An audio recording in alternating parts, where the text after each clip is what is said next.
ఇక భోగాపురం ఎయిర్పోర్టు ప్రారంభోత్సవం సందర్భంగా మంత్రి లోకేష్ మాజీ సీఎం జగన్పై సెటైర్లు వేశారు.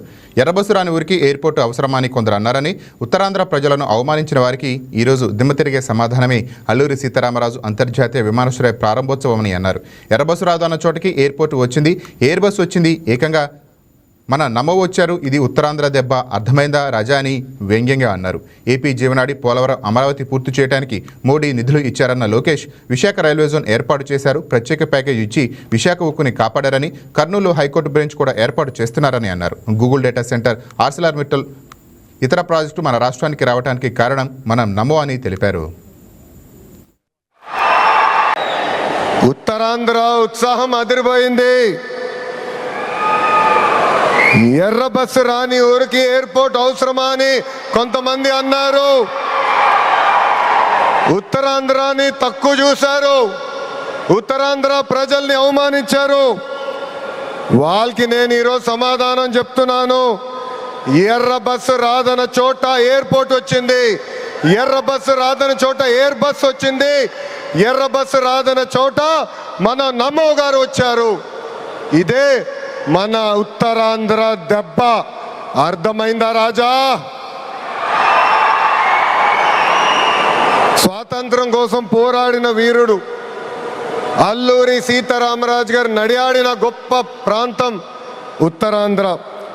ఈ రోజు నుంచి ఈ నేల చరిత్ర, పౌరుషం ప్రపంచం మొత్తానికి తెలుస్తుంది.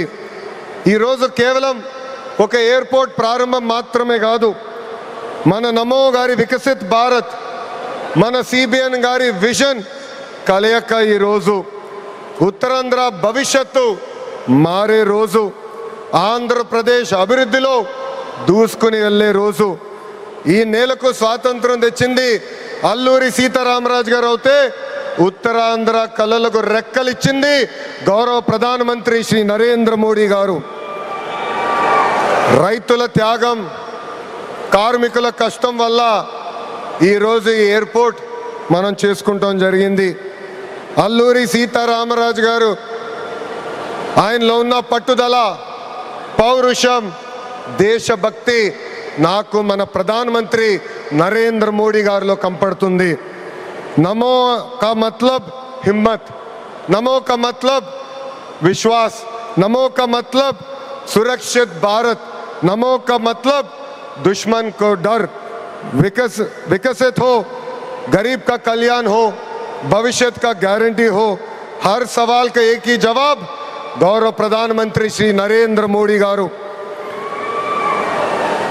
రాష్ట్ర విభజన వల్ల మనం చాలా నష్టపోయాం. కట్టుబట్టలతో మన ప్రయాణం ప్రారంభించాం.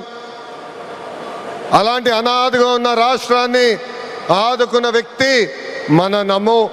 బంగారం బ్యాంకులో ఉంటే అది మీ అప్పు, అదే శివా గోల్డ్ కంపెనీకి తీసుకొస్తే అది మీ పెట్టుబడి. తాకట్లో ఉన్న మీ బంగారాన్ని మేము విడిపించి ఈ రోజు మార్కెట్ ధర కొని స్పాట్లో మీ నగదు మీకు అందిస్తాం. ప్రతి నెల వడ్డీలు కట్టడం లాభమా లేదా ఇలా చేయడం లాభమా మీరే ఆలోచించుకోండి.